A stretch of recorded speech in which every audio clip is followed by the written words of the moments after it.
Hey there, fellow travelers. Thinking about a trip to Porto, Portugal? Well, you're in for a treat. I'm about to take you on a whirlwind 3-minute tour of the absolute must-see spots and experiences that'll make your Porto adventure unforgettable. Let's jump right in. First off, you can't talk about Porto without mentioning the Ribeira District.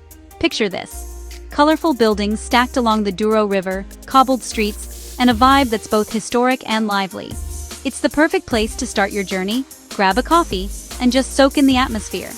Now once you're in Ribeira, you'll spot the iconic Dom Luís I Bridge. This double-decker beauty connects Porto with Vila Nova de Gaia.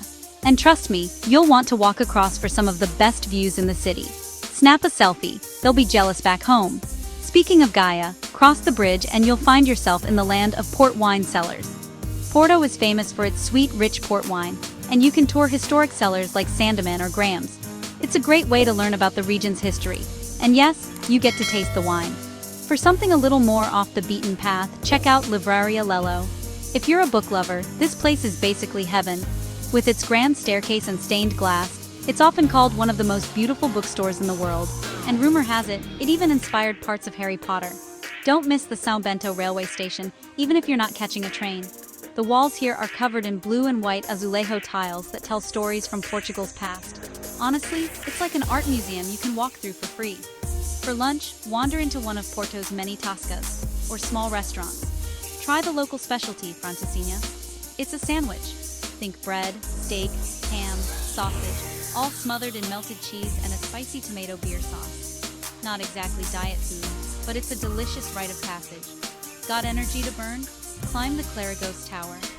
It's a bit of a workout, but the panoramic views of Porto from the top are absolutely worth it. And if you need a break after, the nearby streets are packed with cute cafes and indie shops. Finally, if you want to see Porto from a different angle, hop on a Douro River cruise at sunset. You'll glide under the city's 6 bridges, glass of wine in hand, watching the colors change as night falls. Trust me, magical doesn't even begin to cover it. Porto is one of those cities that's easy to fall in love with, full of charm, history, and a laid-back spirit. Whether you're here for the food, the wine, the sights, or just the vibe, you'll leave with stories to tell. So, what are you waiting for? Porto is calling. Pack your bags and go explore.